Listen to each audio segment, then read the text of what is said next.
Futsal, without a doubt, is one of the most attractive and played sports in the world. And every day, its number of fans and players continue to increase.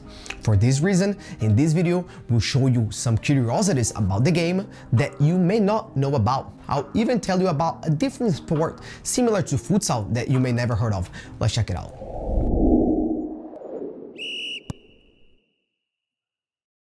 What's up guys, Coach Thiago here and welcome to our channel. Here the topic is always futsal, and if the sport is something that interests you, don't forget to subscribe to our channel. It does help us continue providing you with more valuable and interesting content. Opposite to what many people think, the sport of futsal was not created in Brazil. Instead, it was invented in Uruguay by Juan Carlos Seriani. As the country of Uruguay gets really cold during some months of the year, practicing football or soccer was really hard.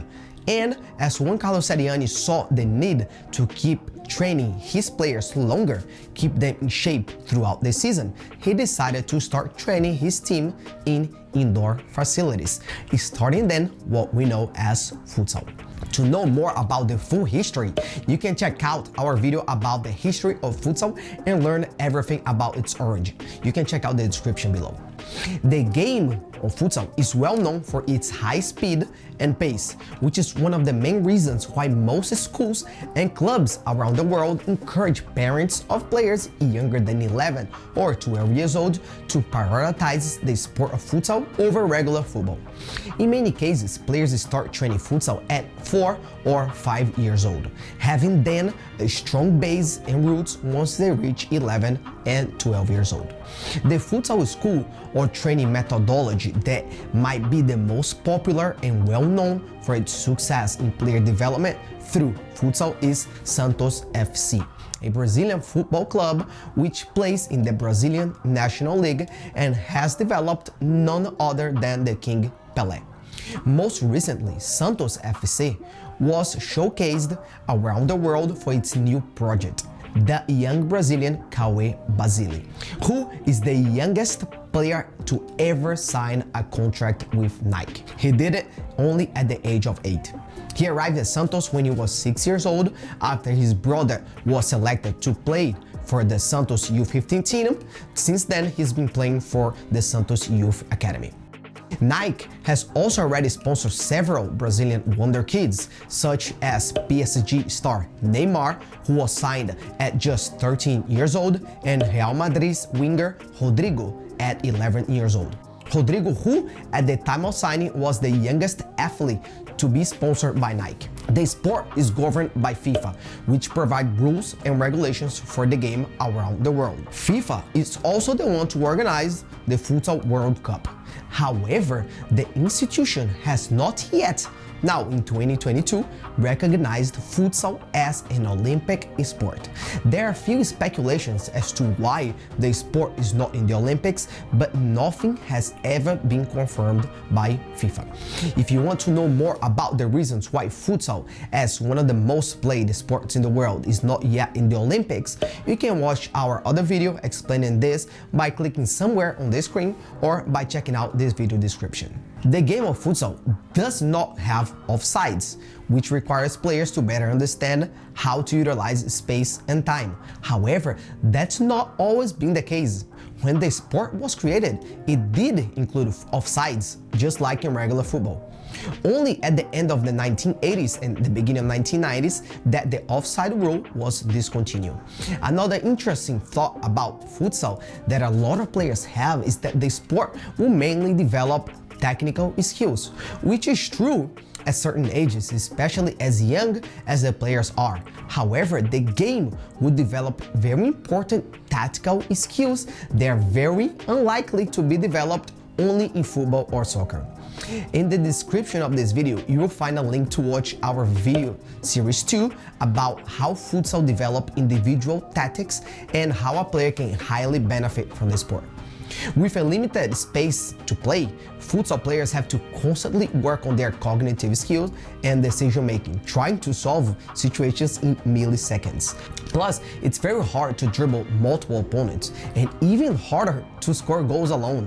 When you watch a competitive adult futsal match, you can see how hard it is for players to score a goal simply by dribbling players.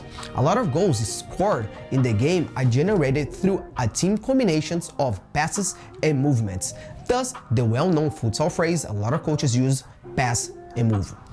Although you may know the sport of futsal by FIFA rules, which is the most common, there is another variant of the sport called Futbol de Salon in Spanish or Futbol de Salon in Portuguese. The futsal you know is organized by FIFA and has its own rules, and the Futbol de Salon is organized by the AMF, Asociación Mundial de Futsal, or World Futsal Association, which is composed mainly by South American countries. Since the beginning, there has always been a conflict between FIFA and the AMF in regards to how the game should be played and who was the international body for the sport.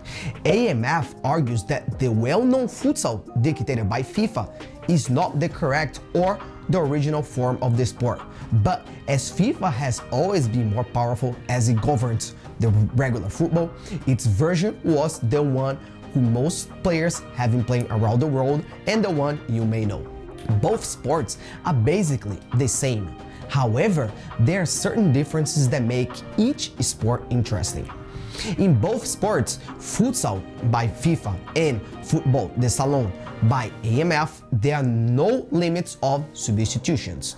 In futsal, players can come and go whenever the coaches decide. However, in Futbol de Salon, substitutions can only be made when the game is stopped. Both organizations, FIFA and AMF, uses yellow card to caution players.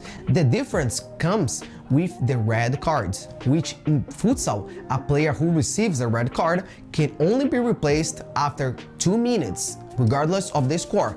And in Futbol de Salon, a player can immediately be substituted. Also, AMF uses a blue card in Futbol de Salon, which ejects a player from the game but does not suspend the player from the following match. In futsal, throw-ins are called kick-ins.